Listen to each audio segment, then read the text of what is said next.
Hey everybody, it's Everett with Ohio for Freedom here from Patio Central in Cincinnati, Ohio on this beautiful Labor Day weekend. Hard to believe it, but it's already here.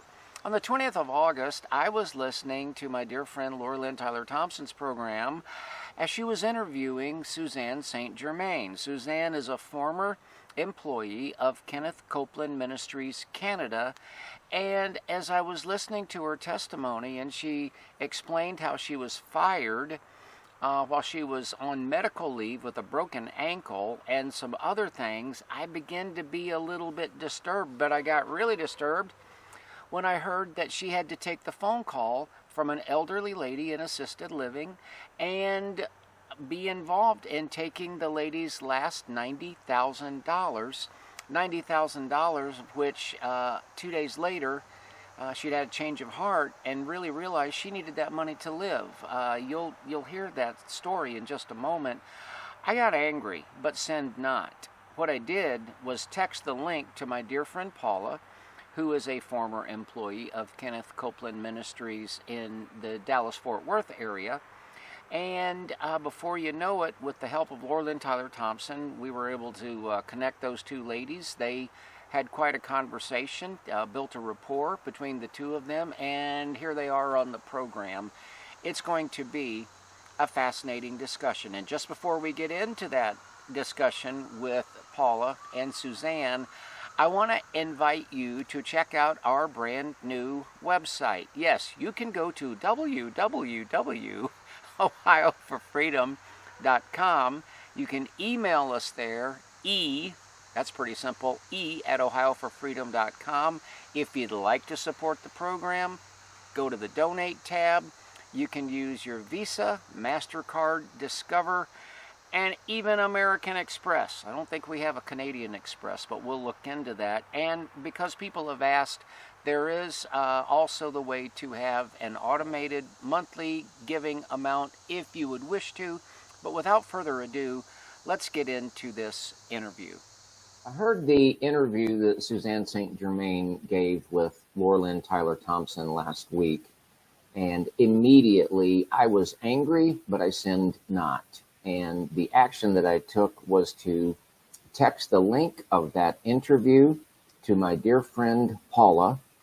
And she is also a former Kenneth Copeland Ministries employee. She is the one that blew the whistle on the false illusion that the prayer requests are prayed over by Kenneth Copeland, and was very involved in that. And she blew the whistle and supplied the court cases that told the truth about Jeanette Hawkins and Jennifer Falcon and Karen Thompson. And we did a great interview a while back. And she was so motivated, and good way, in a good way, but in an insistent way. She wanted to come on and spend some time speaking with Suzanne St. Germain.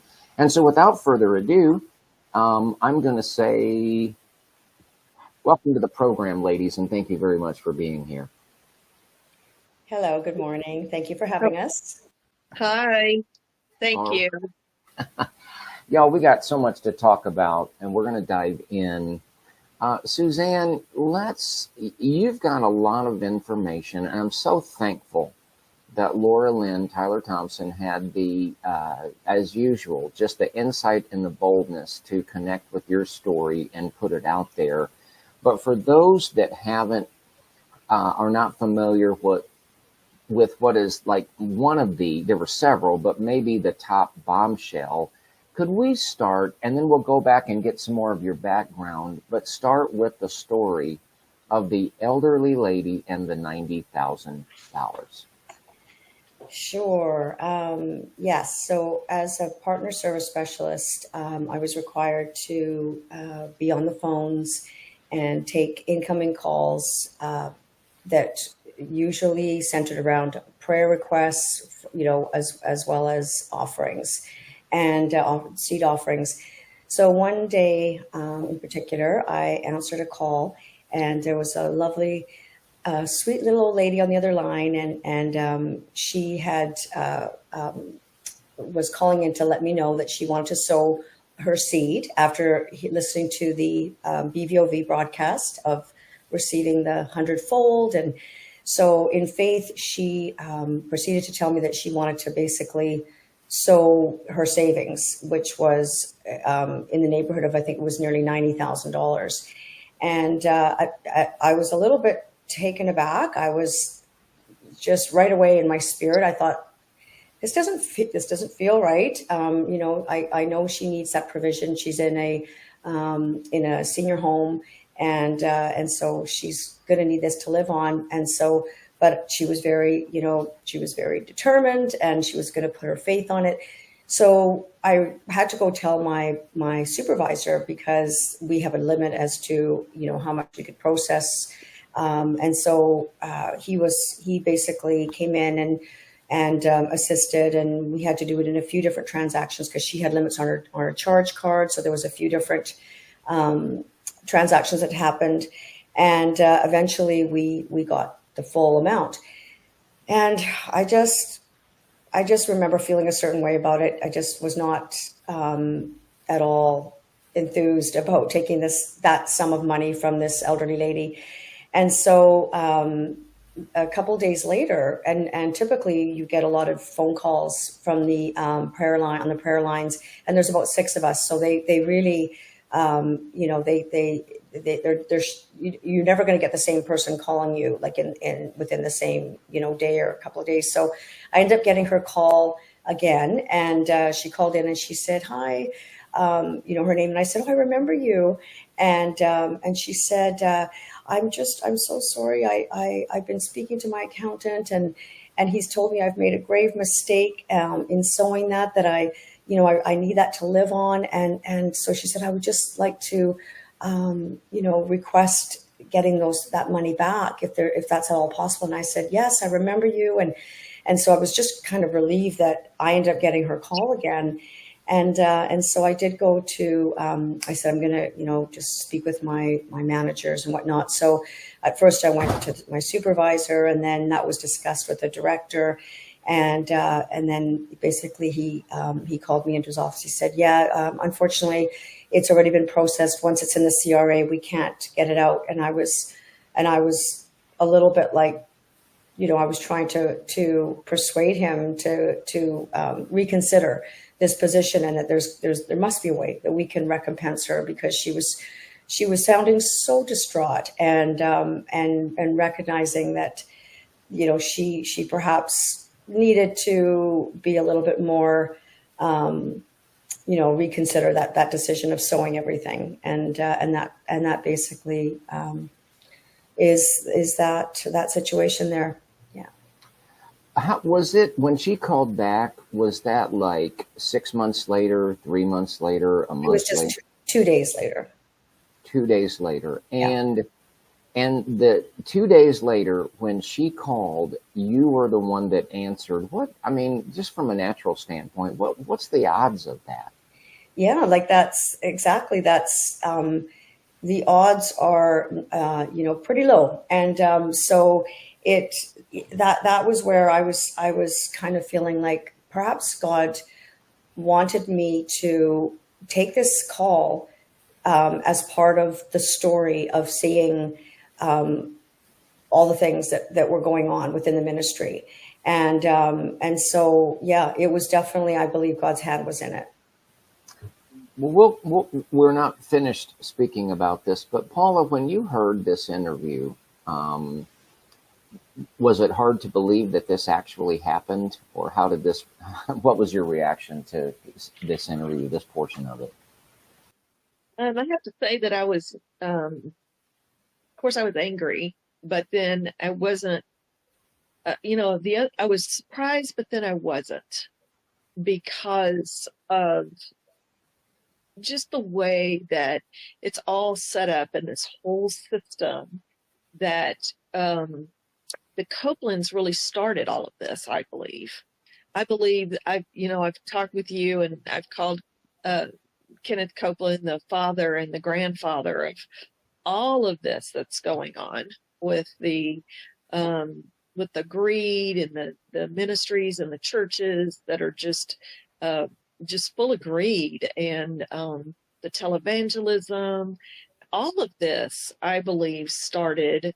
Now, I know that there was, people influencing Copeland and everything, but what I'm trying to say is that in the modern day, I think he has had a huge influence on the just the greed that's in the churches today. And I had it really made me upset. It really upset me, and I wanted to talk to Suzanne myself, just after hearing her whole story. I know what I went through, and the things that were not right. And then we were actually at I was at KCM headquarters. She was at KCM Canada, and I mean 2,100 miles away from each other, but yet so the same. It was the same.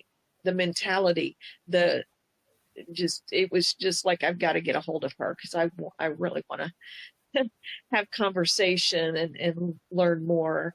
And it made me sad. It really made my heart just sank for this little lady.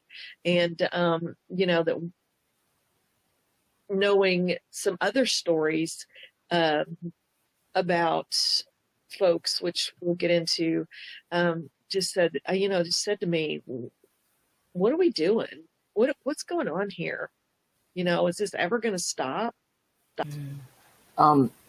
Suzanne, did you have the similar, thoughts that Paula had when you guys spoke, that you're up there in Canada? David Stiles, I think, is the director up there, and she worked in Texas. But in many ways, was it like the same dynamic, the same spiritual dynamic, working dynamic? Oh yes, like we often tapped into meetings live from the staff in Fort Worth, and you could just sense it was the same, kind of the spirit of that whole prosperity teaching. And so it really was no surprise. I definitely, could tell that's the overall, governing theology or mandate for the ministry is they kind of tied in with the getting your prayers answered. But there's that little spiritual hack that you've got to sow your seed along with it to see the fruit of it.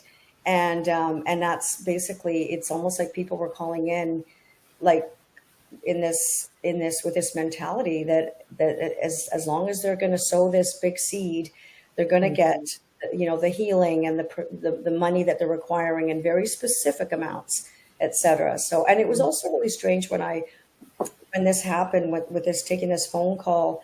I was quite surprised at their reaction, and they seemed to be unmoved by the situation and not really as troubled as I was feeling with upon getting the phone call from her. And that was really upsetting to me. And I just remember going home and again, I mentioned this in my interview with Laura Linitz, who am I going to tell? This is not something I want to share with anyone about what just transpired, and that I was a part of it, and I had no say. There was no way of me being able to reverse this, and that made me feel really, really sad. We're going to talk about quite a bit more, but if we can move some kind of quickly, just I want to check off a couple of dots, Suzanne, about this transaction. Sure. So you mentioned that when she had called in with that, it took several transactions to get it done because of card limits and so forth. So did that involve like a management level above your position, and did Yes. you have to interact with people? Yep, I had to interact with my supervisor, and it was they were kind of saying, okay, we've got this amount that we can do, and then they were and kind of guiding me into. I think she had to, if I recall, she had to use a couple of different sources with being able to get all that money, because as you can imagine, she probably had some limits on her charge card, and I believe some of it just came, directly out of her bank account. And yeah, it wasn't like like normally you just, and Paul, you would know this too. You just were in Salesforce. Here's my seed. You've got this big screen pulled up with all of their information, and if not, you make sure to get, all of their information and whatnot, and you just enter the amount of seed, and then usually the prayer request along with it. Yeah. So yeah, there's at least a few sales guys out there. Some guys that have worked in real estate, car sales. Somebody wants to get a deal done. You can't let them leave the lot. You got to get it tonight. You got to get that deal today. You got to close the deal. Mm-hmm. You got to close the deal, but transfer from this account. Can you get it from that? Hey, can you borrow it from Dad for 3 days and all this kind of thing? Who was involved in those discussions while the desk is desking this elderly lady's deal? Was David Stiles involved by that point, or did he wake up the next morning and go, "Oh, we had a good night last night"? How did that work? Yeah, no, David Stiles was involved. Because my immediate supervisor, Adam, was in the office next door, and then he had to go confer with David.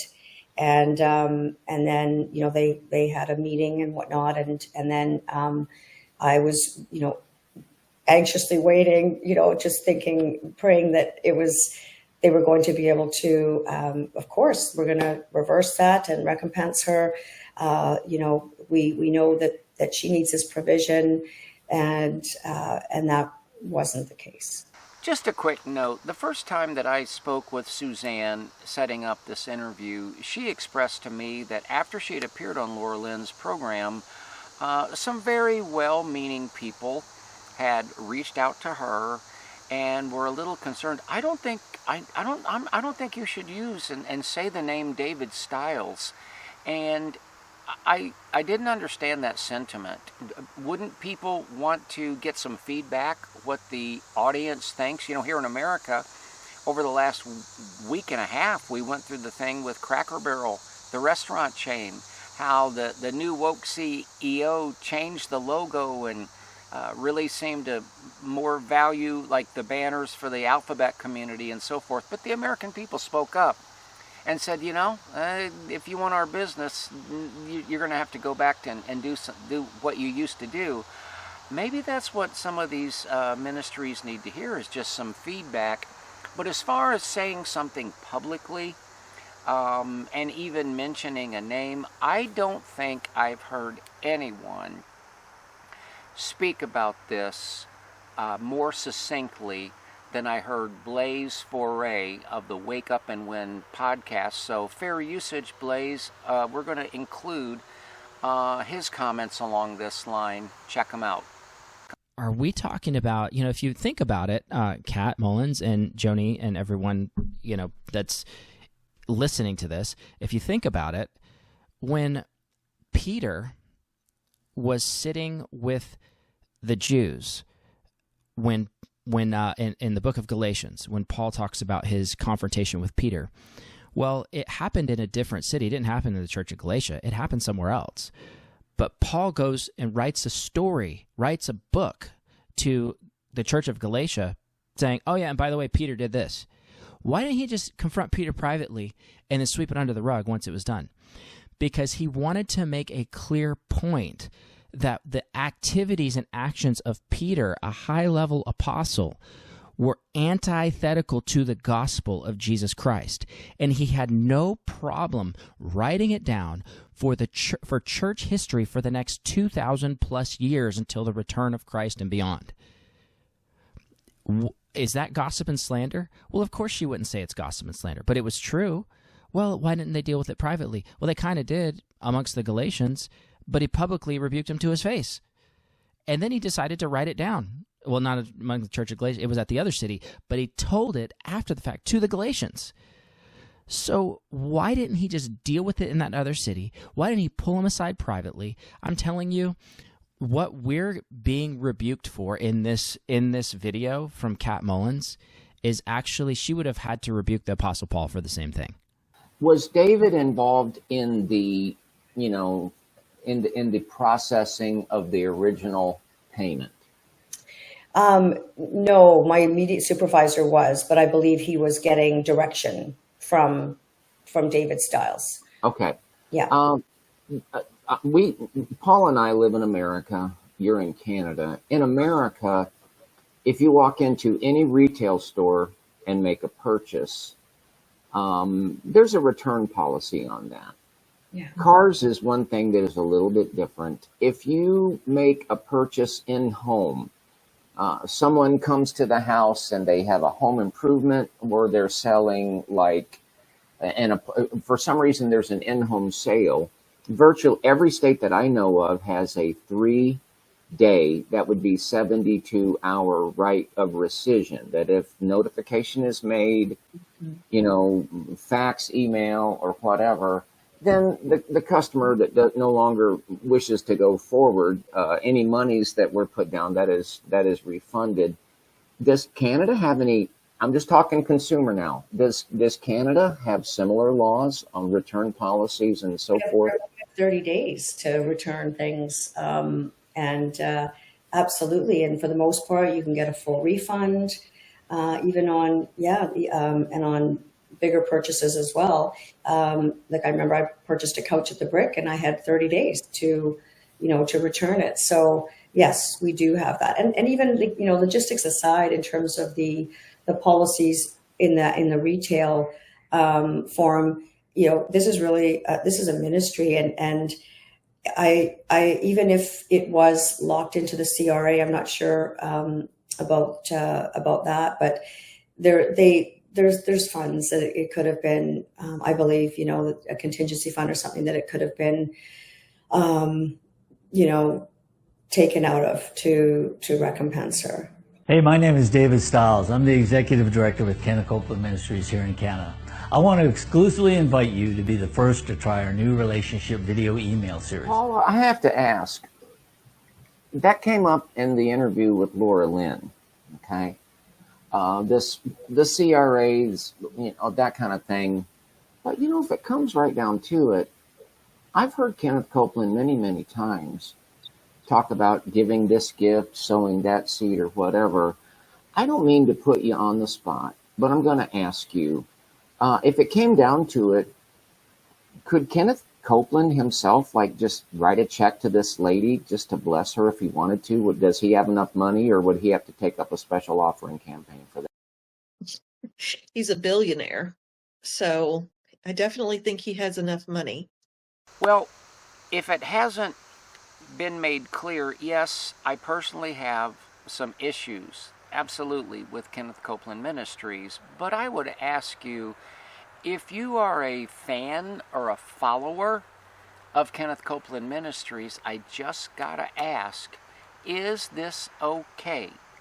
Or is it possible that a ministry that you appreciate, maybe follow, maybe contribute to, do they ever get off the track a little bit? Maybe it would be appropriate to give them a call and let them know what you think.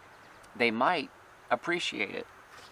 Is there really anything that we just can't? Oh, we'd like to, but we just can't. Does that argument, even for a moment, fly? No, not at all.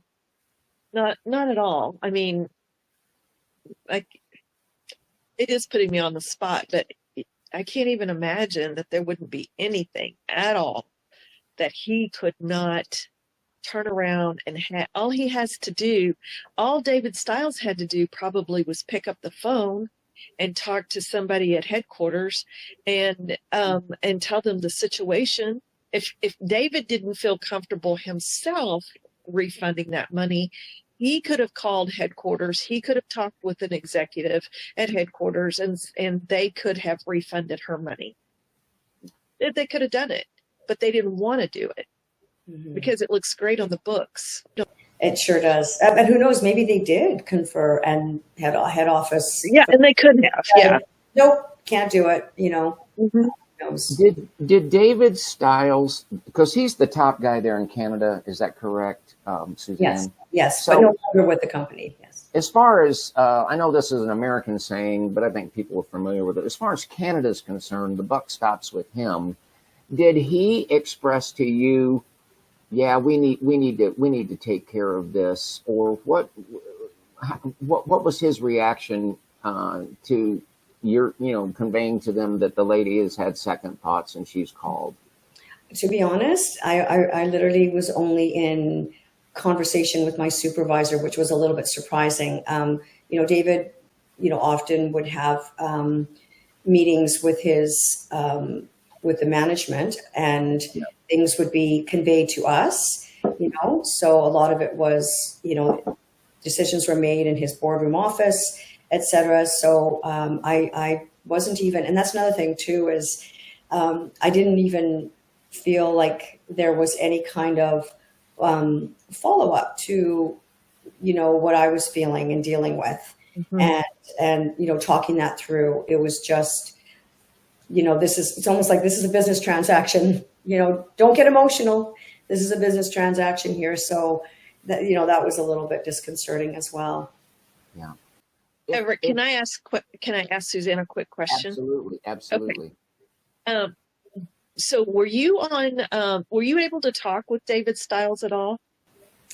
No, there was no direct conversation about it. I mean, anything. Were you able to ever speak with him? No. About anything? Okay. I think outside of this, yes, there was conversations I would have with them in passing in the kitchen and whatnot. Yes. Okay. So you could approach him. Yes. And have a conversation. I mean, if I did, I would often have to book, set up a time to go into his office. If I had things that were concerning to me, or, if I was dealing with something, which at the time I was with my mental health and whatnot. So yeah, I mean, he definitely, he made it, he was available if within his, because it was a small office. Like, I was going to ask that next. How many employees did you have? Yeah, you had multiple departments and a massive building. So we were like, literally, David Stiles was down the hall from the prayer center. So we had a lot more access. Yes. Okay. Yeah. Paula, maybe you would want to share why you asked that question. Well, from our last time we chatted, that we could never approach the Copelands at all. And we couldn't, I mean, and I'm just thinking about, John Copeland was the CEO back when I worked there.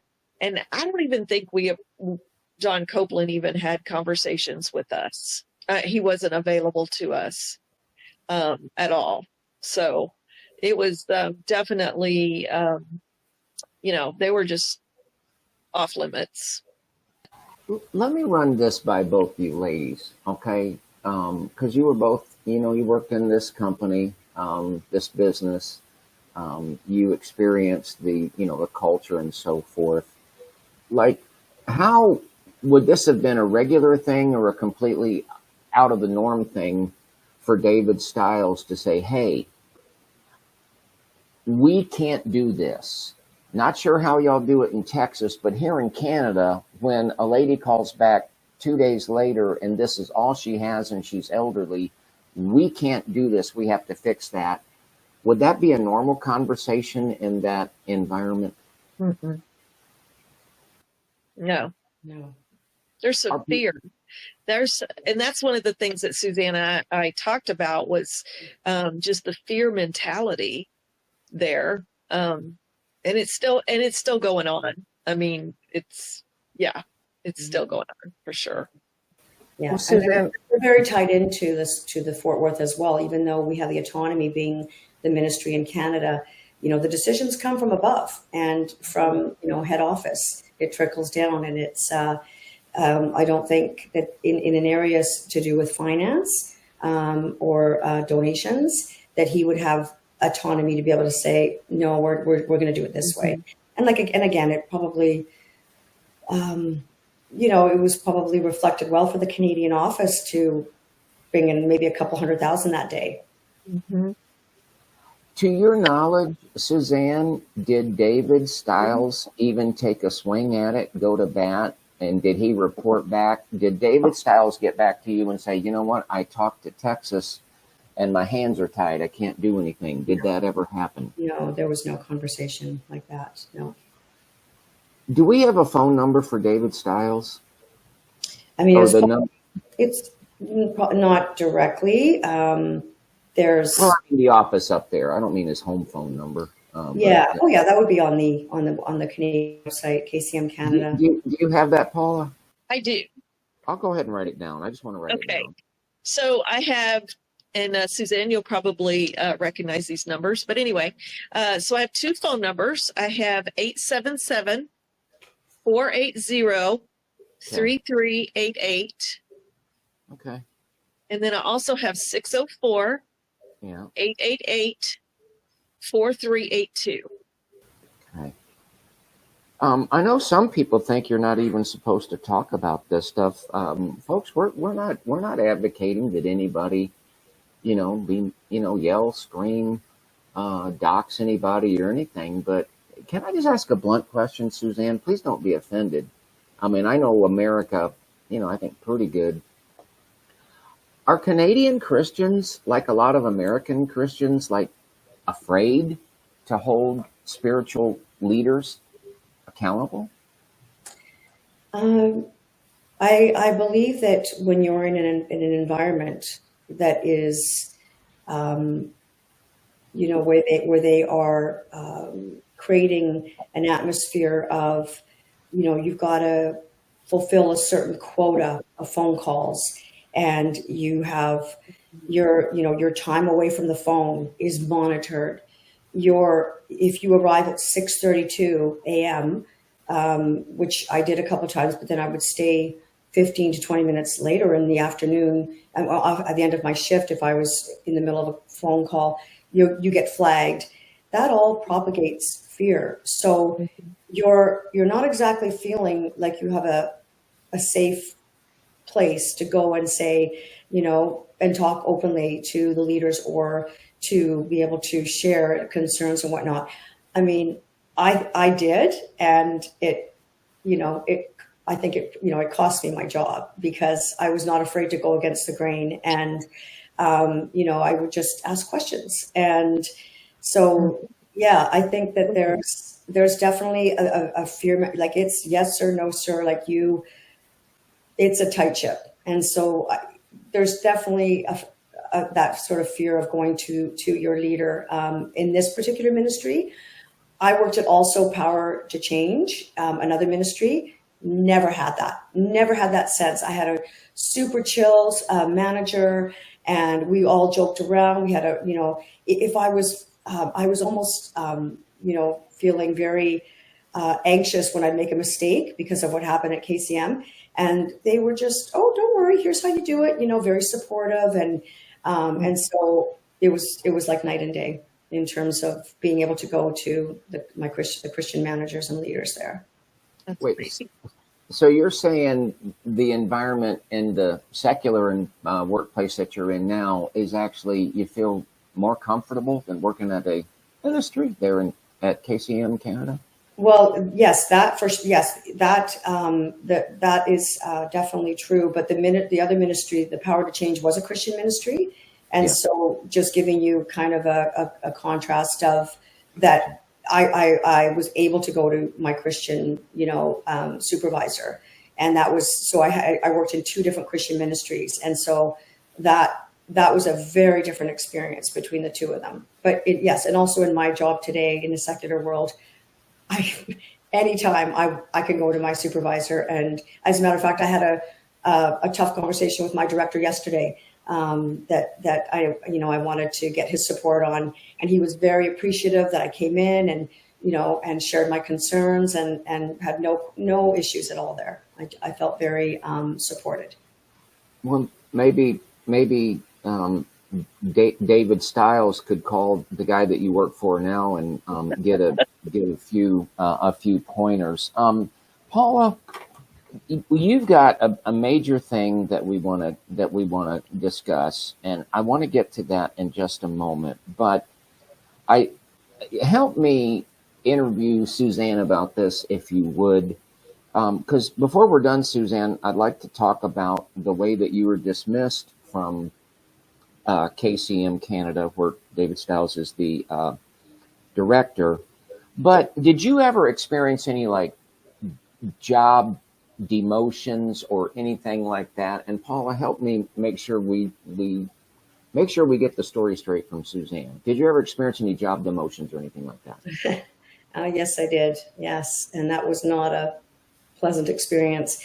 So I was hired as partner service specialist, being responsible to be a prayer minister on the phones. I would float around to also go down to the bookstore and in the mailroom. And then I did eventually get, I think it was about 6 months later, I got offered to work with the media and in the marketing department, which was really exciting. My background is graphic design and marketing, during the transition, it was very stressful because they still had me on the phones, but I was also responsible to be creating content for this new position. So it was, I just remember feeling very overwhelmed and whatnot. And so during that time I was being trained and doing this new position, there was just, I made a couple of mistakes, as you do when you're learning a new job. And I think I didn't put an attachment into an email that I had been told that needed to be done this way. And there was just some things that, just some errors and whatnot. And so right away I was, reprimanded and it came, it was like I was being warned, like you're being watched here. You're on a fine line. And so I was, they had actually said to me, you know what you probably should just take the rest of the week off, and we'll let you know by Friday if you still have a job here with KCM. And I literally was just dumbfounded. I just could not understand what the logic was behind that. And so I remember going home, and I was experiencing a lot of anxiety at that time. And I remember just going home and just being in a tailspin because I was a single mom. I had a mortgage, and I was really relying on this income. And so it was I think Wednesday, and I had to wait 3 days in absolute fear of whether or not I was going to have a position on the Friday. And I remember, sending an email and saying, I'm so sorry. I will, I will rectify that. I will pay, I won't, I will definitely step up in this job and do my best in learning this role, etc. And then by the Friday they called me in and it was like, there was 2 or 3 of them. And they said, okay, well, we've decided to give you another chance, but, just know that we're watching you, right? Our eyes are on you. And I was just so grateful and everything. And then the following week, we always had a staff meeting in the boardroom. And so we were all in the boardroom, and then I was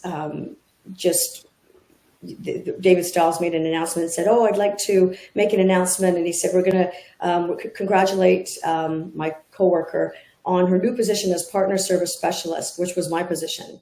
And they're all clapping, and I'm sitting there going, "Did I just get demoted?" And I wasn't even aware of that. And I just was fighting back the tears. It was definitely a very, very difficult moment, just having to keep a brave face and realizing that my job was just given to someone else without even a conversation with me and my knowledge of it.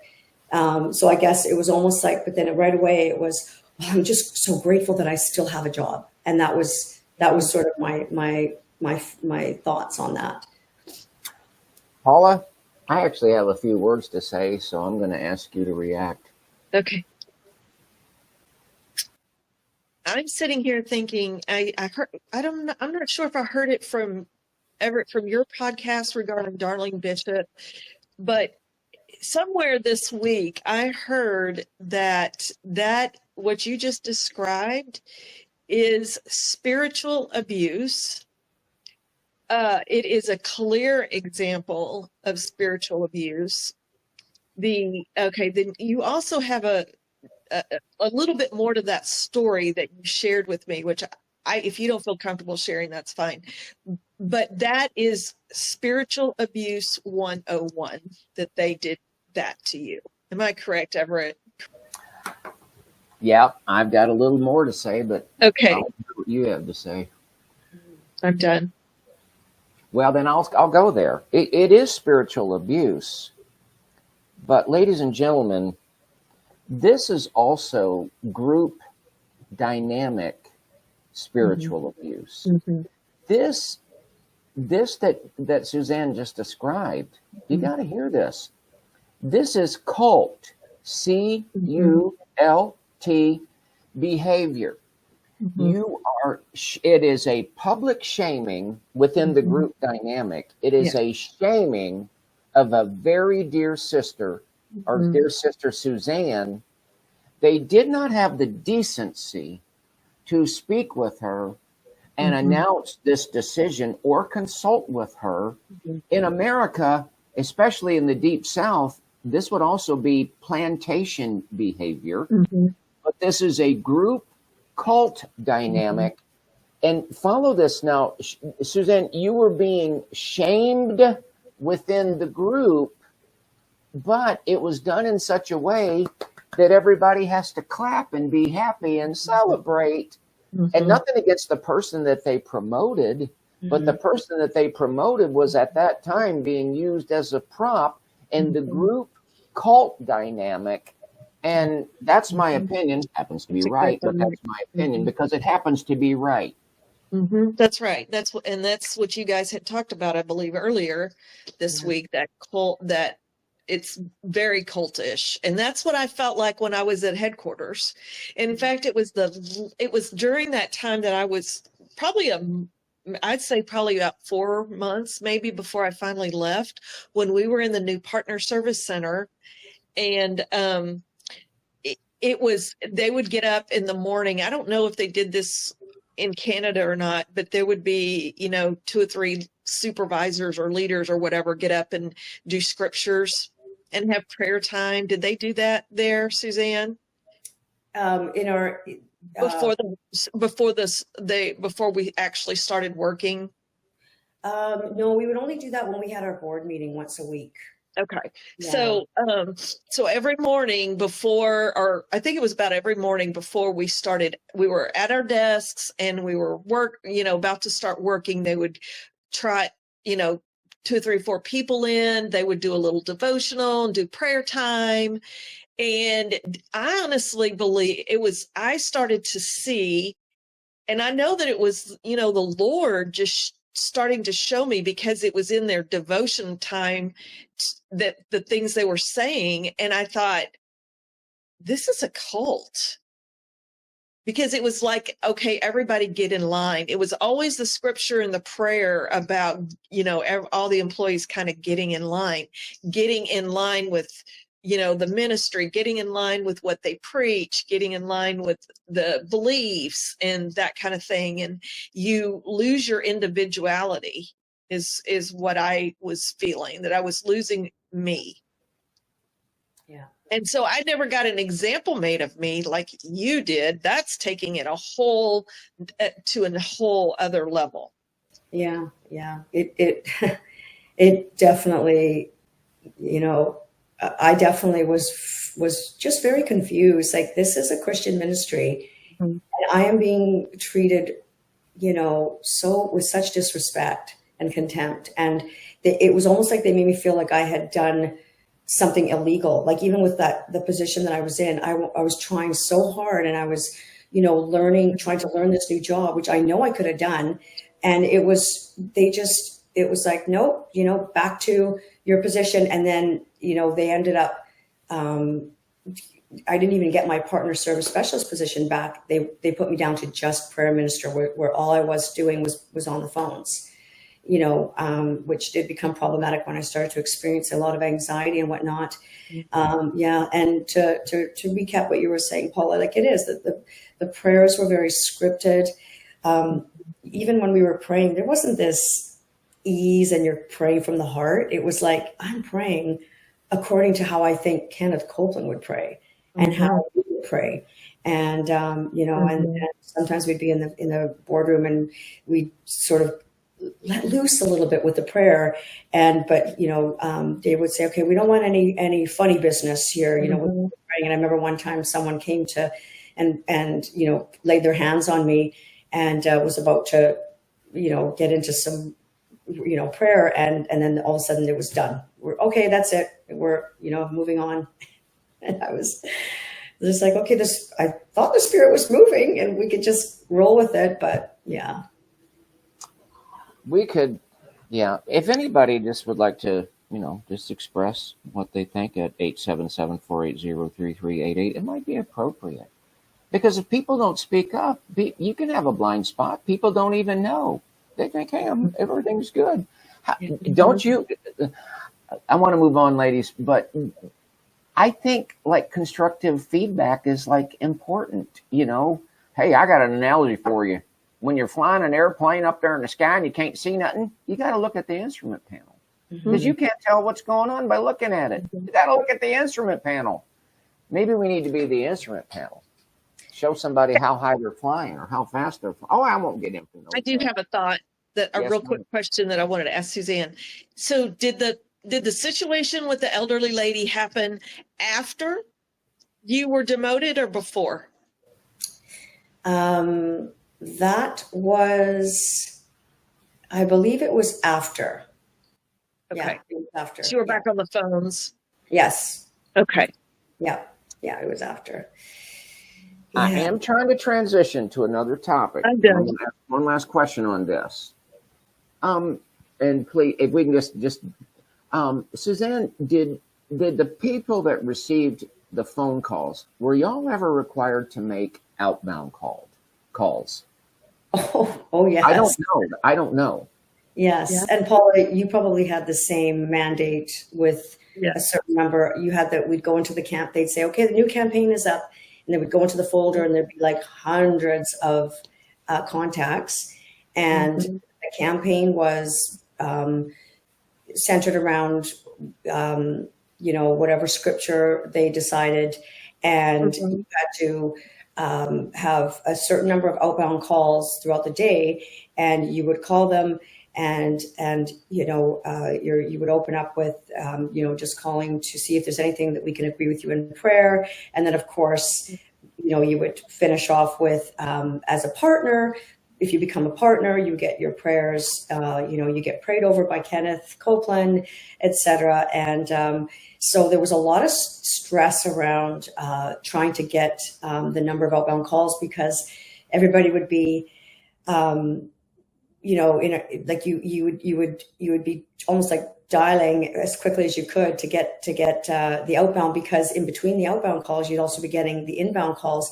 And so sometimes if you're on an inbound call and it would take longer, in the back of your mind, you're thinking, okay, I need to end this call so I can make my outbound call to make the quota. So yeah, that was definitely a thing. And Paula, you probably had the similar experience. Yeah, but I wasn't a prayer minister. I was just in the call center. But yes. And so, okay, one more question, Everett, that she just made me think of. So if you were in the call center and a prayer minister at the same time, did you ever feel like you were not allowed to really pray for a person? Oh, I would get, if I was, in prayer, and that's the thing, like I'm a real empath. And so when someone's calling in and they're really distressed and I can tell they just want to, they just want to be heard. They just want to be comforted and stuff. So I would listen, and then I would often, I would always pray scripture with them. But if it went over a certain amount of time, I would often get from my supervisor, cut it off. It's too long because there's all these other calls that need to come in that are people that are probably going to sow some seed. And so, yeah, there was definitely constraints around that as well. Yeah. Perhaps the fear on the part of the body of Christ and the congregants, the fear, I'm sorry, I'm giving an opinion here, it happens to be right, this opinion, perhaps the fear of everyday people to talk about this kind of stuff is a contributory factor to why it's going on. I'm sorry, I didn't want to go there. Very, very good. You ready to transition here, Paula? Let's just start. I'll play a little bit of it. This will be like a bam. And Suzanne, we'll come back to anything else No problem. that you went through. But let me just jump in here. And y'all, I've learned to bring people in and out, and they switch, so I'm getting better at it. But sometimes I want people to have some screen time besides my ugly mug. Here we go. Involved with these people. The chance of her being here today is very, very great. I started finding notebooks. Not long after she passed away. These notebooks, they went back to 1995. And when I first found them, I didn't know who BVOV was. I'd heard of Kenneth Copeland, I've heard of Gloria Copeland, but not BVOV. And on top of these was BVOV. And then the more I read, it was like reading from someone I had no idea in the world who was writing them. But it was her handwriting, and she did write them. And it went back to telling exactly what her life was like. Bonnie's notebooks. I'm going to stop right there for a second. Paula, can you? What are we looking at here? What is that we just saw? Okay, so there was a lady in a small town in Louisiana who in the late 90s until she passed away in 2004 was a partner of Kenneth Copeland Ministries. And she had cancer.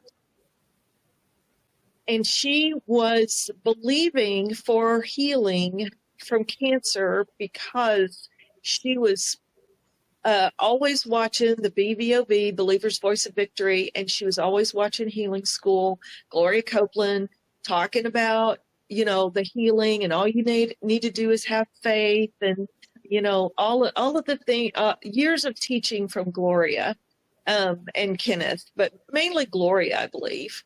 And so she was through these years and up until she died on her deathbed, she was sending money and writing in and calling in to Kenneth Copeland Ministries for her healing, believing that she would be healed from cancer. That's the gist of it. And that was her daughter that was on that interview there. So I actually, after you and I had the last interview in May, I actually called and reached her granddaughter, who's grown with her own children. And her granddaughter recounted about how when she was a child, she would be at her grandmother's house and she would help her grandmother lick the envelopes, lick the stamps that went on the correspondence to KCM. She would help her grandmother dial the phone number to KCM to call in for prayer, for cancer, for healing, and give money. And she, until her dying breath, gave money to KCM in faith, sowing her seed of faith to be healed of cancer. Was she getting any medical treatment? I do not believe she was. I don't know 100%, but again, she was in a small community in Louisiana. So I don't think that she had a lot of access to the outside. And I really believe that from talking with her granddaughter and from seeing the full interview, that her lifeline was KCM. I mean, as you'll show in just a minute, the extent she was going to believe and to believe in Kenneth Copeland Ministries and her healing. Suzanne, do you have any reaction? I have a thought, but I don't like to overtalk my guests, but I still do it a lot. Were you familiar with this story?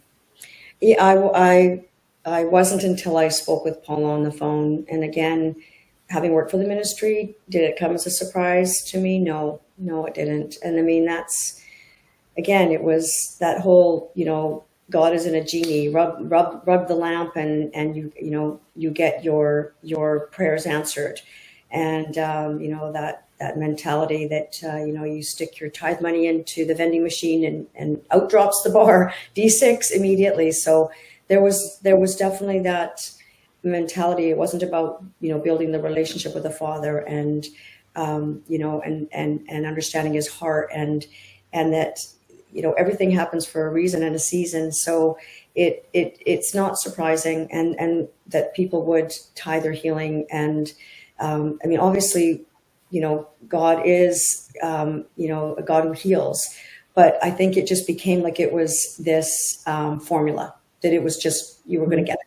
And so yeah, and that's unfortunately misleading for people who sow seeds, etc., and lose all their finances, etc., and their health, and have serious health concerns as well.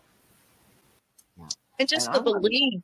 I mean, this. Okay, so think about this as if this was your grandmother or your mom, and they were praying to get money any way they could to go and sow it for their healing. That's true desperation. And don't they have a lot of medical bills, like health, like in the States, in terms of for cancer treatments and that sort of thing? But I don't know to the extent that she got treatment. See, and that's the part I don't know, because she may have been just believing, the message that's out there for many, many years through Gloria and her healing school was, you just got to believe. And I did that myself. I mean, we're not here to go into that, but I did it myself. I remember back in 1997, laying hands I was in Colorado, laid my hand on the TV screen as Gloria was doing her healing school. Yeah. Can we look at a little bit of what, listen, folks, I just got to say, divine healing, yes. I've got stories and testimonies, and we're healthy, and I even have a cancer-related story. We're not going to get into that right now. We're not, but sometimes you just get the idea. Are these ministries trying to help people understanding the truth about divine healing and how to approach the Lord for divine healing? Or is it just a business where they make a business and a money-making venture out of talking about it? But then I'm kind of getting into opinion land. But I'm going to let this play just to hear a little bit. Describe in detail just how closely she hung on to the Copeland's promises for her healing. Mom had asked me before she passed away if I would carry her to, I think it was here in Dallas, Texas, to one of her schools or whatever. And of course, then I was furious that she wouldn't go to the doctor, but she wanted me to take her to this healing school. Cancer's of the devil. Cancer's of the devil. Sickness and disease is of the devil. Of the devil. You take healing scriptures like you take natural medicine, except it'll do you good all the time, and you don't have to die from the side effects. So she didn't go to the doctor. Keep going. She didn't go to the doctor. The daughter just said she did not go to the doctor. She wouldn't go to the doctor, but she wanted to go to take her to Dallas to one of the Copeland things. So she didn't go to the doctor. Yeah. Wow. Yeah, we're all kind of like stunned here. And again, if anybody tries to attack, you're against divine healing, you're not. No, you got that wrong. Yeah. It's just that at the end of the day, people are still people. Mm-hmm. And we could go in. Paula, take us from here, because if I might get in one of my rants, and I don't want to rant. But well, I'd like to get into a rant too, but because probably what I'm going to say is not going to be politically correct, but God bless Gloria Copeland. How many years? She started healing school in 1983 and had healing school until 3 years ago. And now look at her condition. And I don't want to say that with a heart like, that's not my heart. I'm fighting back tears looking at this Bonnie Parker and thinking about what she put her belief into. For Gloria Copeland to stand up there and say the cancer's of the devil. So this woman hears that and thinks, oh my gosh, what? It puts the 1,000% burden back on the person. 1,000%. And she is doing everything she can to be healed because she's thinking that's the way you get it. Is it because Gloria Copeland said cancer's of the devil? Well, I've got the devil in me, so I've got to get it out. Mm-hmm. Mm-hmm. Suzanne? Well, there's a different theology because they don't believe that God allows us to go through seasons of suffering in any capacity. And, absolutely. Similar to not to that degree of dealing with cancer, but I was struggling with debilitating panic attacks and anxiety after I began working with the ministry. And, and I remember, having a conversation once with the director about this, because I was going through a really difficult season after my marriage ended suddenly and whatnot, and saying, but God is faithful. He's really teaching me some things in this refining of the fire, and right away it was like, well, whoa, that's the wrong theology. Like, God doesn't allow these things to happen. It's all on us. It's choices that we make. So again, I was feeling like, wow, was I to blame for my husband walking out? I feel like I was a faithful wife. Was I perfect? No, but it just all of a sudden felt like that was on me. And so it's just a very different theology and misleading. And I think it's also that same mentality that goes back to what we were talking about earlier of fall in line with us. Fall in line with us. Because if you don't, then bad things are going to happen to you. I really don't have a problem with cancers of the devil. I don't think cancers of God. But the thing is, and that's why we need to have a conversation. And by the way, I hope that both of you ladies are willing to do more and more talking, more and more interviewing with other podcasters that'll ask way better. Absolutely. The You were asking great questions, by the way. Well, I don't know about that, but no, we need to talk about it because but can I just ask a question? Cancers of the devil. Okay. And I agree. It's not from God. Okay. But then if that's just on the bumper sticker and that's the end of the story, well, ladies and gentlemen, is dementia of the devil? Is Alzheimer's of the devil? Is being in a, let's just be honest here, we're not being hateful, is being walked out for just a minute or two in the middle of the Southwest Believers Convention and not really being aware of what's going on, is that of the devil? I'm asking a question. So it's horrible. I mean, it's horrible. Mm-hmm. And I think that it's either it's of God or it's not, isn't it? It's like black and white. Yeah. What's of God is not, you know what I'm saying?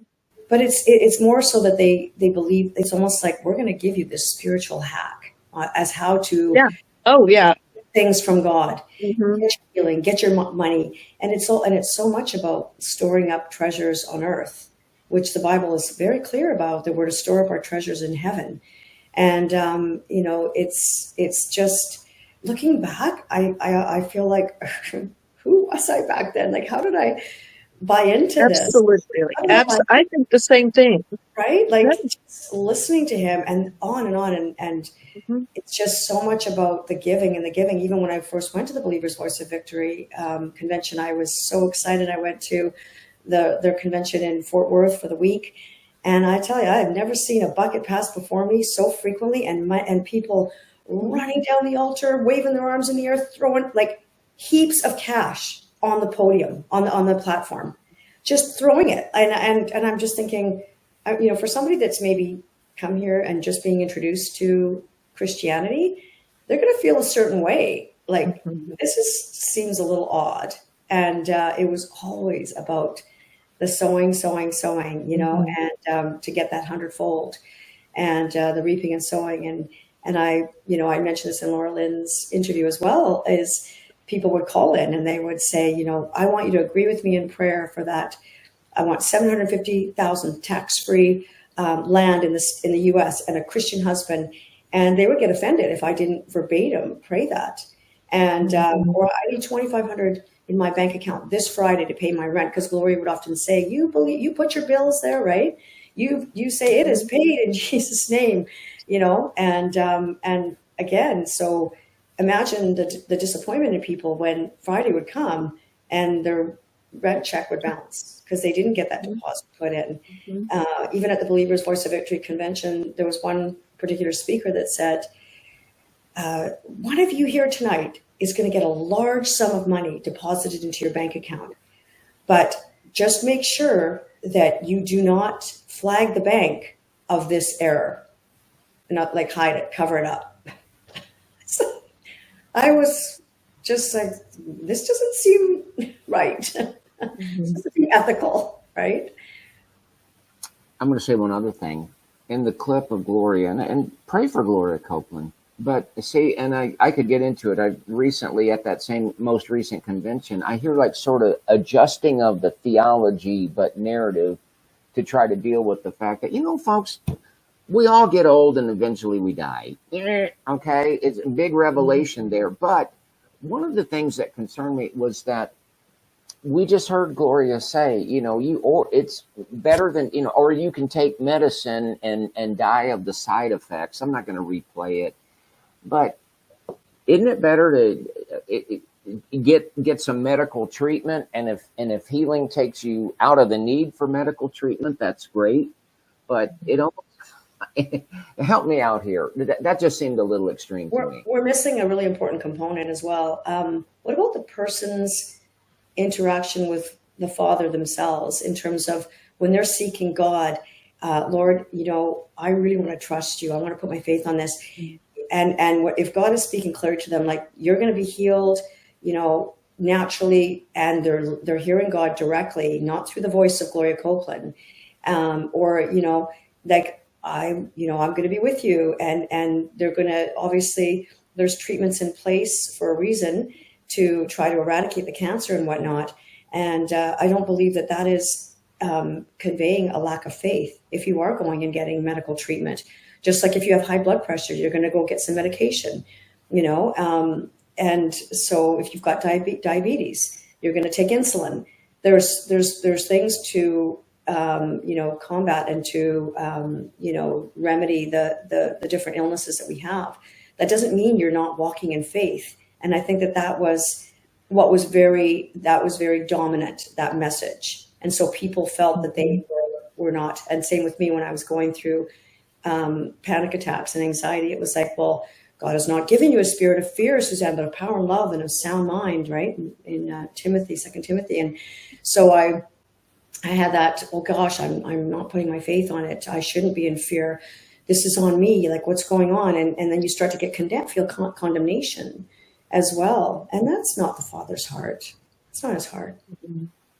No, and I know you're trying to get out of here, Everett, but still, it could be a deadly thing to just say, okay, I'm going to listen to Gloria, and it's, well, obviously with Bonnie, but you said, you made the mention of diabetes. Okay, so as Everett knows, I'm a diabetic. I take insulin. So that instance of me watching Gloria while I was in Colorado doing healing school, and I put my hand on the screen like she said to do, I stopped taking my insulin right after that, because I said, I have the faith. I prayed along with Gloria that prayer, whatever prayer she prayed at that healing school. And I believed in my heart that I was going to be healed, and I stopped my insulin. And my blood sugar later on that day went over 500, and I was vomiting.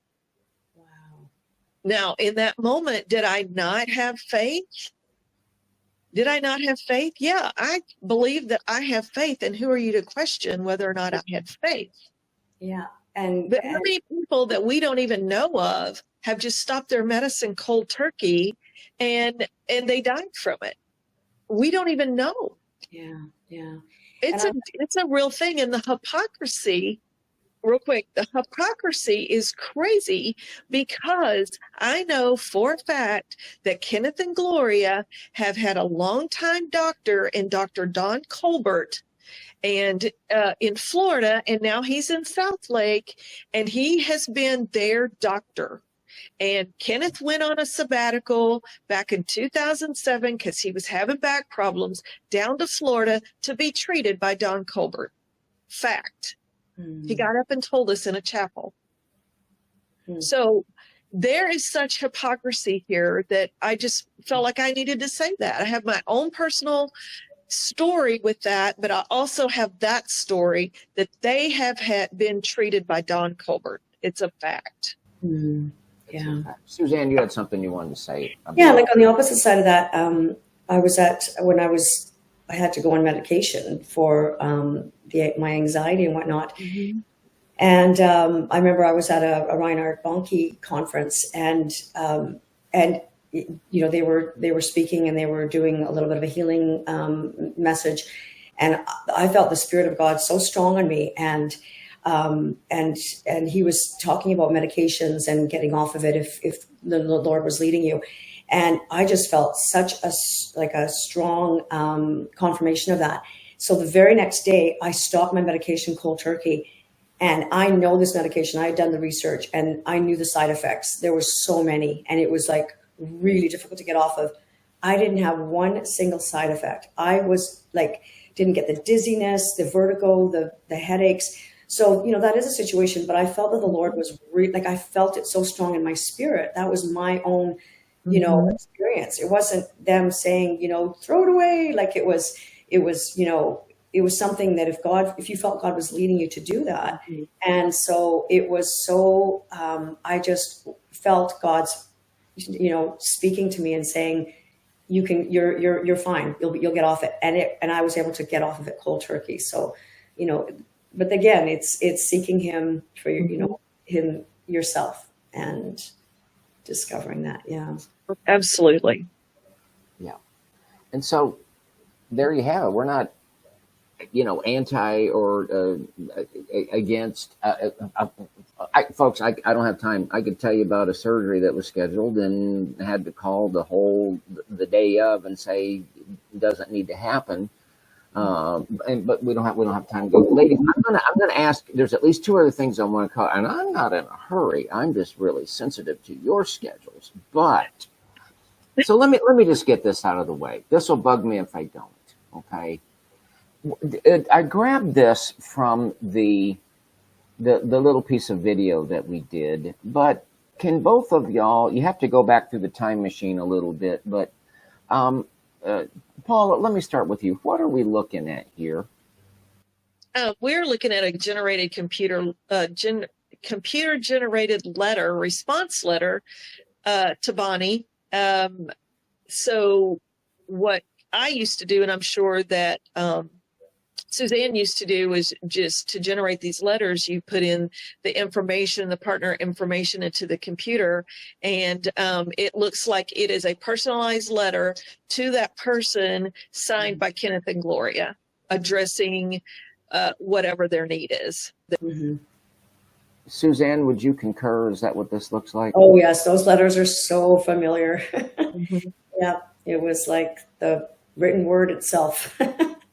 The written word itself. But see, do most of the people that call in, do they realize that if they're calling for the first time, now if I make a mistake or I'm incorrect, please correct me, both of you ladies, but when someone calls in to Kenneth Copeland Ministries, or if they, you know, whether it's Gary and Brenda Cassee that use, what is it, that place in Oklahoma? I'll think of it, but that there's a scripted, you know, pattern that the person taking the call has to follow a script, and you might pray a prayer with them, but you are supposed to get their donor information as much as you can. Is that correct?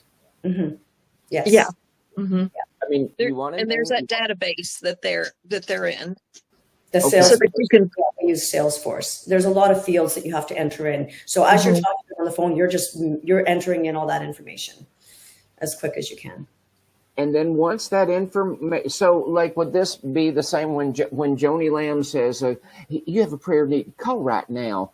Isn't part of that to get the donor information?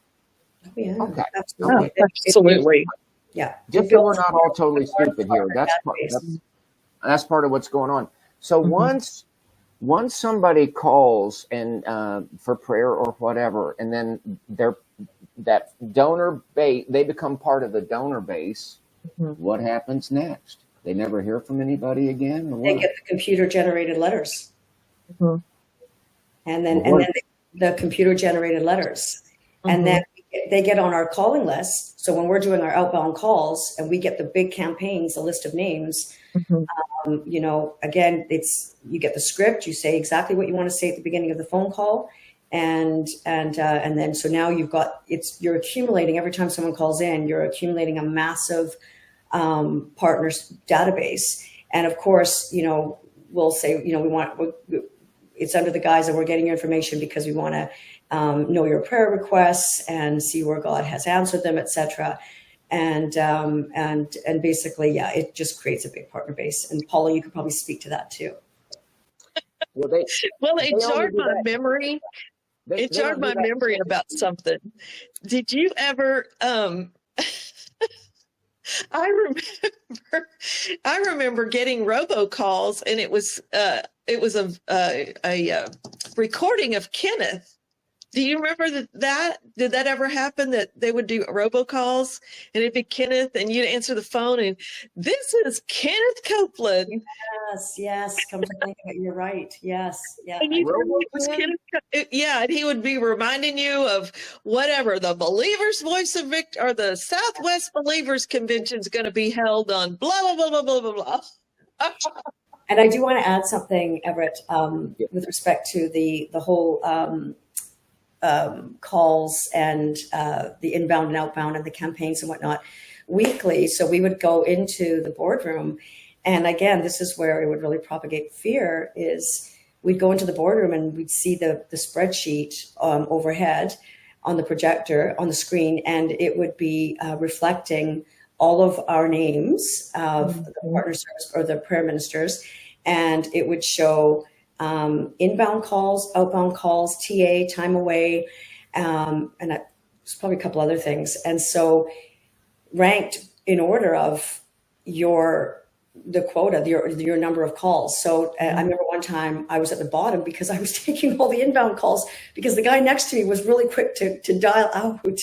And I remember, and so I couldn't do any outbound calls. So I remember I was at the bottom and I was thinking, oh my gosh, does that mean I'm going to be fired? And then it would show the number of minutes or hours of your time away from the phones, because you'd always have to enter in the chat, be right back, got to go to the bathroom, got to get some water. And they were, well, you should get a water filter at your desk, right? And so one employee in particular, he had some health issues and it required him to use the washroom, the bathroom more frequently.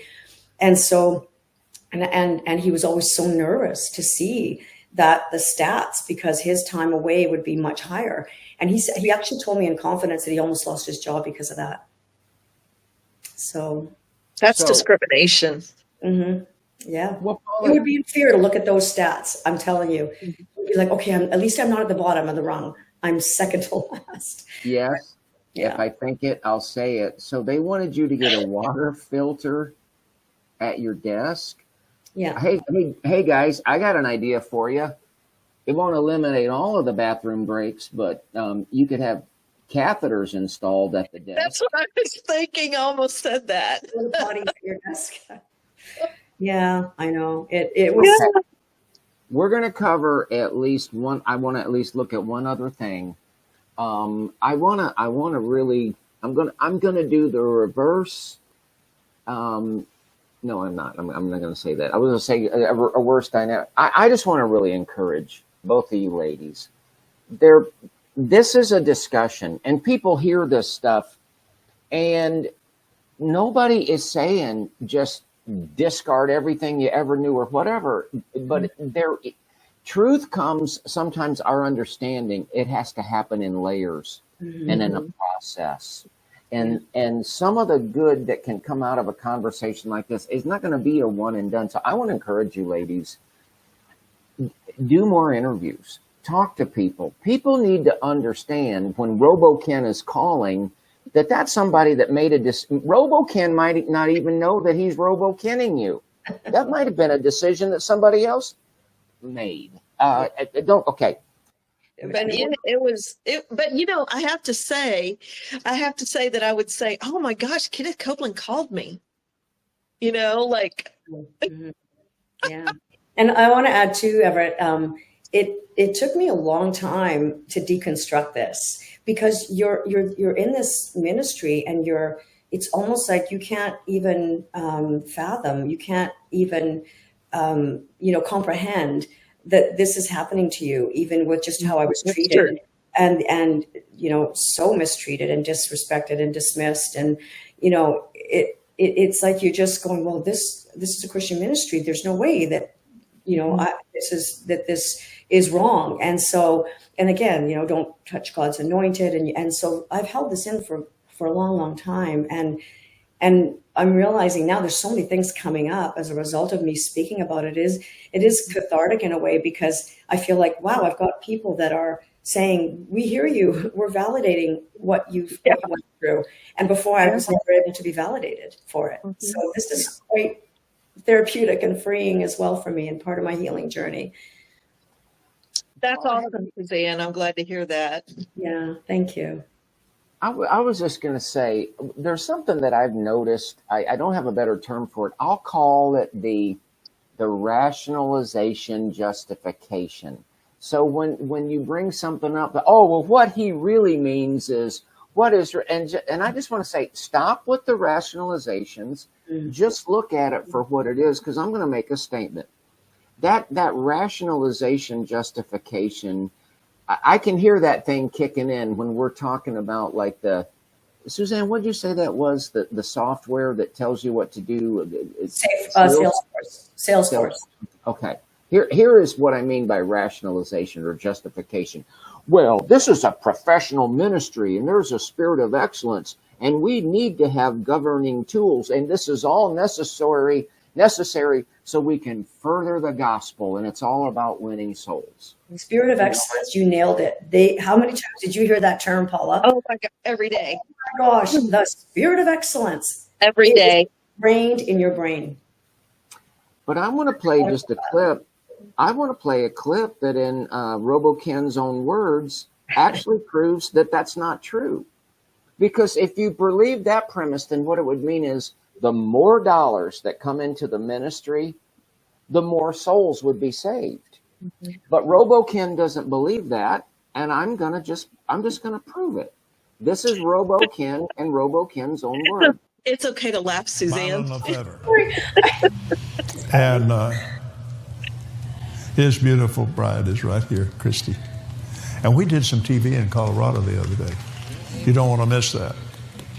Beautiful place. Anyway. Mylon called me. He said, how many Breitlings do you have? And I said, I don't know, 36, I think. I haven't counted them lately. 36. 30. And I have, in my closet, I have winders, and there's a lot of them in there. And he said, I'm going to give you number 37. I said, great, Mama. Now, he's believing God for his healing. He said, I'm giving you my Bentley, and it has a Breitling clock. Whoa. A Bentley with a... Thank you, Jesus. Who wants to go first? Where is Mylon Lefebvre right now? In heaven, I believe. I hope. But he's not alive. No, he died. Who is he? I'm not familiar with this person. Mylon Lefevre was, I don't know that much about him, but he was a successful musician and singer. And I don't know if he was always a Christian singer, but that's my understanding. But at least, and maybe for all of his life, but he was a Christian entertainer that was wealthy enough to own a Bentley and a Breitling and to sow it into Kenneth Copeland's ministries as part of his believing for his healing. And they were best friends basically with the Copelands. So they've had a long-standing relationship. So he was, again, you go from the poor little lady in Louisiana to the rich and famous Mylon Lefevre, and you get the same result. Yeah. And you know what I'm saying? So did he say he had 36 Bentleys? No, I mean cars? No.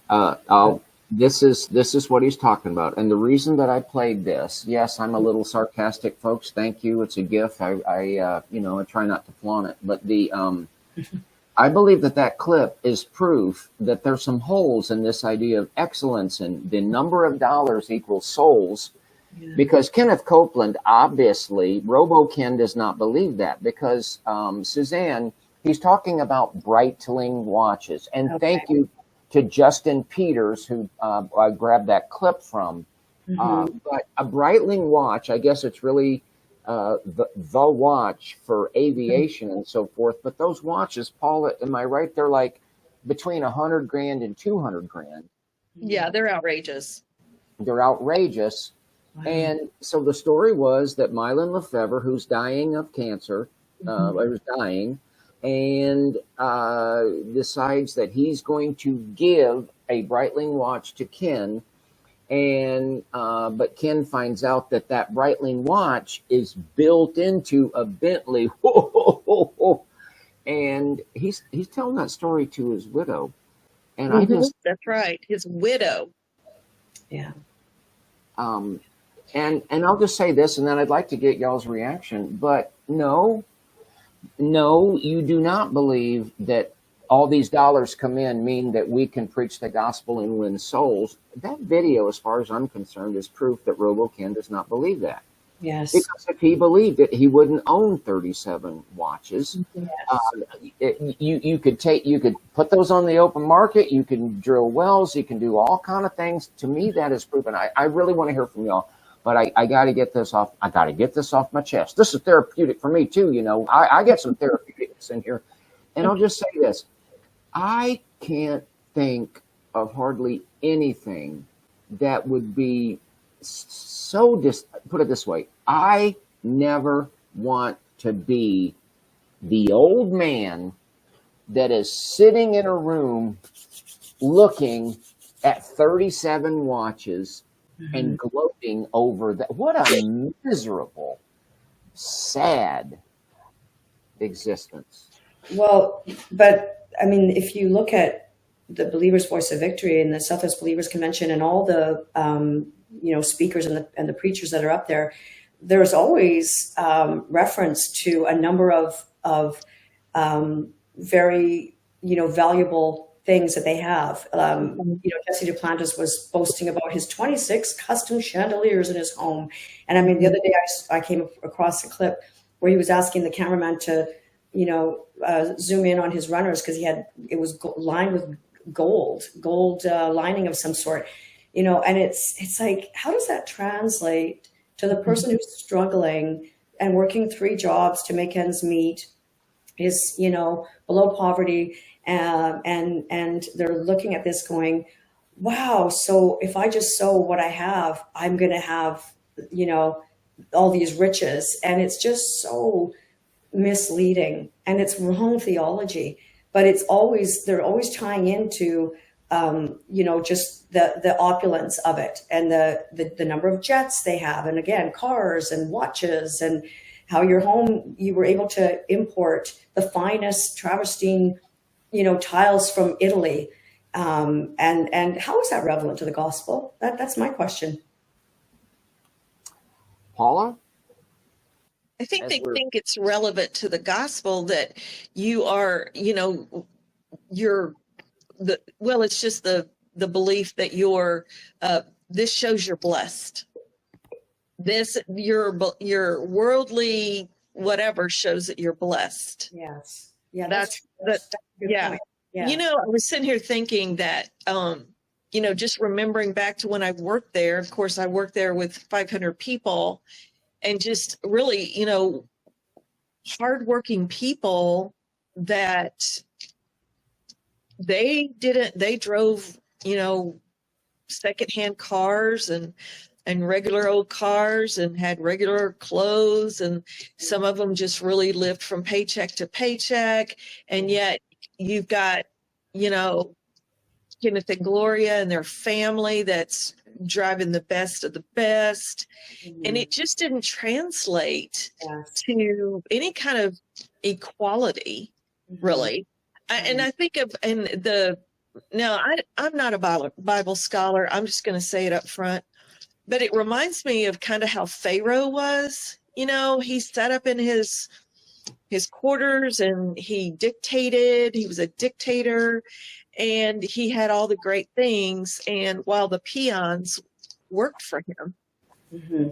Yes. Yeah. And that's the same situation that, we were just regular people, unless you were in the inner circle, of course. Mm-hmm. Mm-hmm. Suzanne. Yes.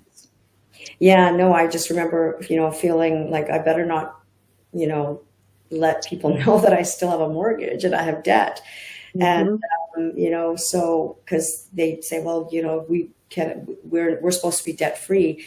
And, so I'm almost thinking now, well, perhaps with all the net worth and the money that's coming in, he probably could have paid off all of our mortgages and we would have all been debt free. Ladies, we're at an hour and 25, and you know what? There's a whole lot more on the table that we're not going to be able to get to. So I am going to once again put a little bit of polite pressure. I hope you guys will do interviews and just talk, and because people need to work this through. Mm-hmm. We can do better than this, ladies and gentlemen. Mm-hmm. We can do better than this dog and pony circus show. But I want to be kind. I'll start with you, Paula, and then go to Suzanne. If you just had a minute to wrap up, if there's anything still on the table, I don't want you to walk away from this experience saying, I wanted to touch this or touch that. Paula, what you got? I really don't think I have anything on the table, just to say that, hey, I'm really available. I've kind of been behind the scenes and things like that for a long time. And, I'm coming out of the shadows, and I would love to sit down and do this with someone else. And, because there's just still a lot of folks that are I read the comments, with you and Larlyn and Robin and Pastor Ray, and I read those comments and they're just utterly ridiculous. And you just want to say, did you hear? Did you hear anything from that podcast? So anyway, I'm just a regular person, and I think Suzanne would say that she's just a regular person. And, maybe it was just time for her not to feel alone and me not to feel alone in sharing our stories. So, I'd love to have some kind of an invite. Yeah. I think we're getting it fixed up. Suzanne, any closing words?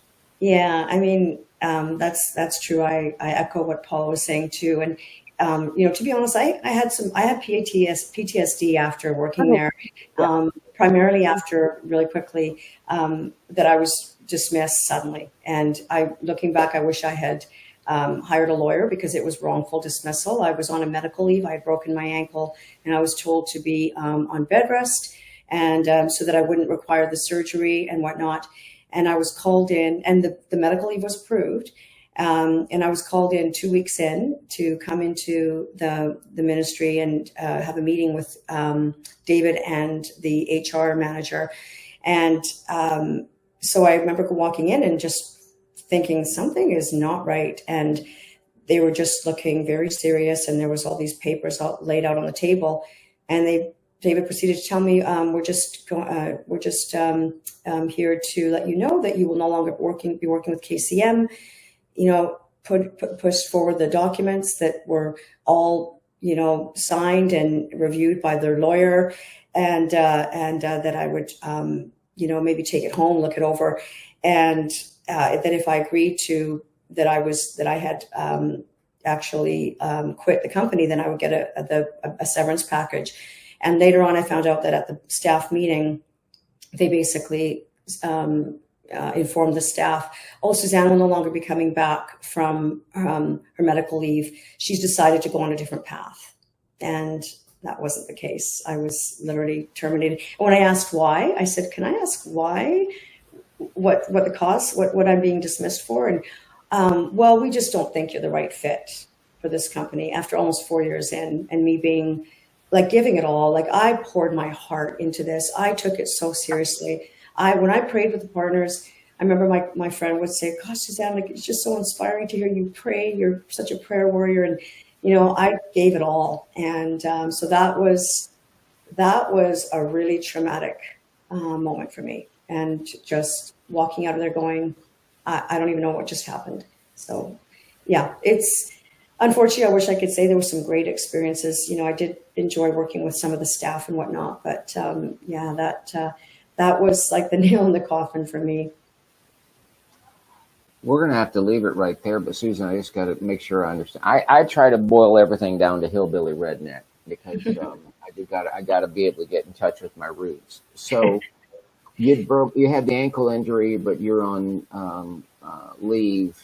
But while you're supposed to be like staying off that ankle and rest, they call you in to let you know that they had decided that your days were done. Yeah. Do I have it right so far? Okay. Correct. Now, but if you agreed to say that you had resigned, there would be a little additional compensation or a better situation? Yeah. Okay. But did you do that? You know what? Again, I was in a situation where am I going to get another job? I had been out of the workforce for a number of years to be a stay-at-home mom. And so I needed to be retrained as a graphic designer. So I'm like, okay, well, I need to get 3 months of severance so that I can have time to look for work. And also, don't forget, I'm incapacitated. I've got a broken ankle. So how am I going to job hunt? So I was like, you know what? I unfortunately, looking back, I would have said no. That's not the way this is going to play out. I'm going to hire a lawyer. I do know of someone that did end up being packaged out. They said, oh, we're going to put you into early retirement. And he wasn't he didn't anticipate leaving the ministry at that time. And they gave him a severance package.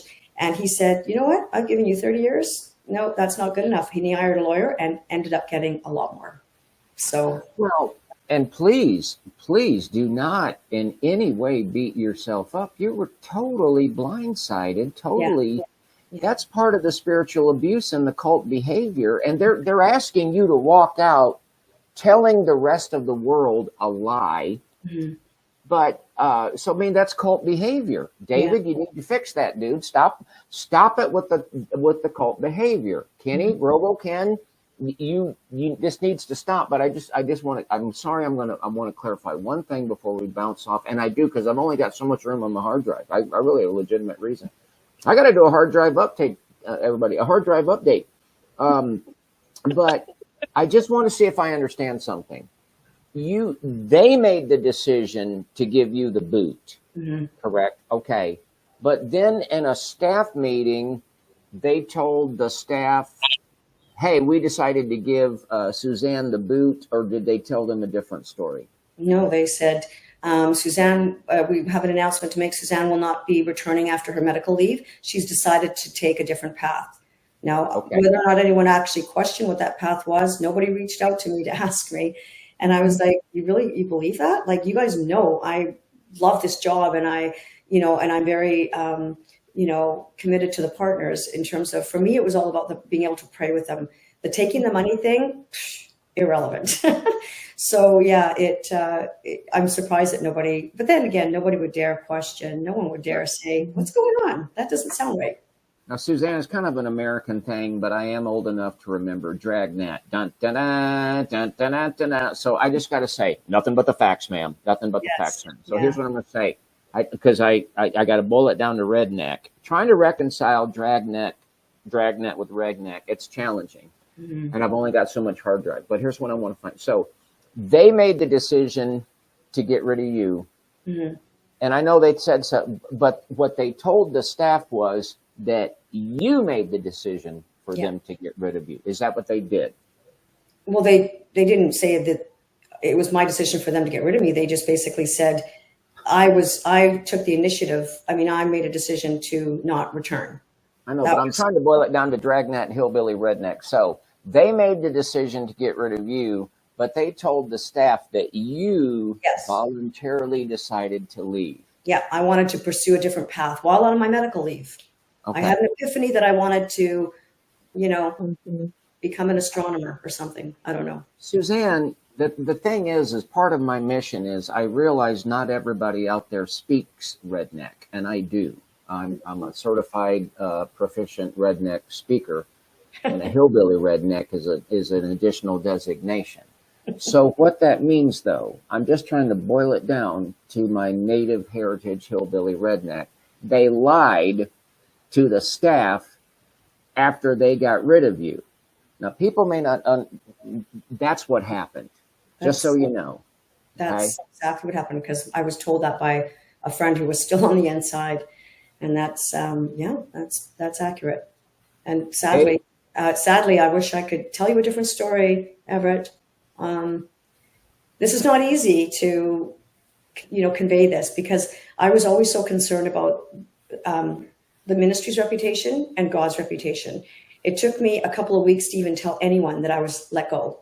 On what? Based on, well, why, Mom? Oh, they were just restructuring that, I had to, and they were like, Mom, you were fired from a Christian ministry? And it was, I couldn't even tell anybody. I wanted to protect them and protect the reputation. And I didn't want it to reflect poorly on Christianity, which it did, because my children said, wow, you work for Christian ministry.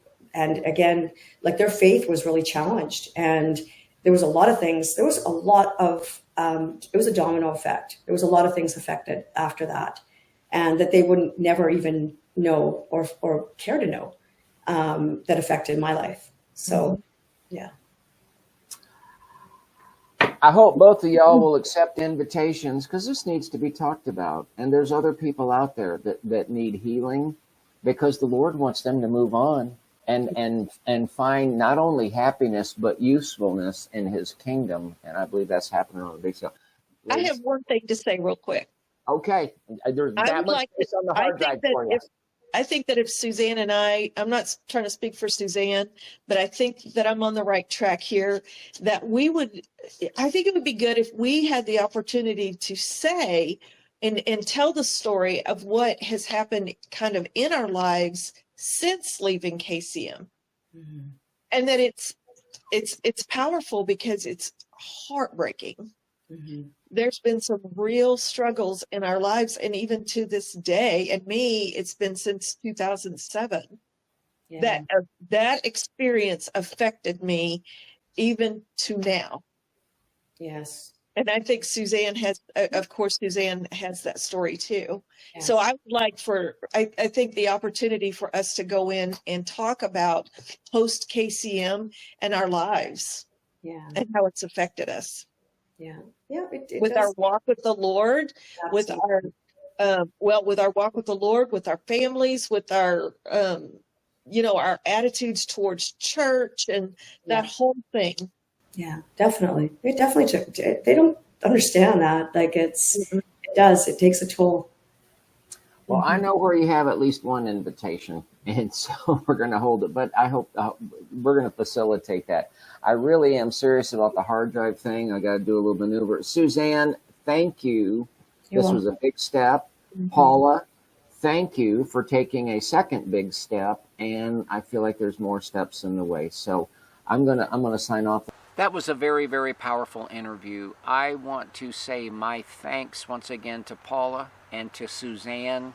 Pray for them. They're still working some things out, but they're doing very, very well, both of them, in 2 different parts of the continent here. If you would like to support the program, we certainly appreciate it, and we appreciate so many that have been so kind with us. We're pretty excited to have this website that makes it easier to support Ohio for Freedom at www.ohioforfreedom.com. And once again, if just going through the different things you can do, yes, we have a PayPal link, a Zelle link, MasterCard, Visa, Discover, American Express. It just, I never knew that we would take American Express. You can do a monthly gift. But until next time, God bless you. God bless your family. God bless the state of Ohio, the United States of America, and the Lord richly bless you wherever you are in any part of His big, wide, beautiful world. I hear the sweet sound of freedom.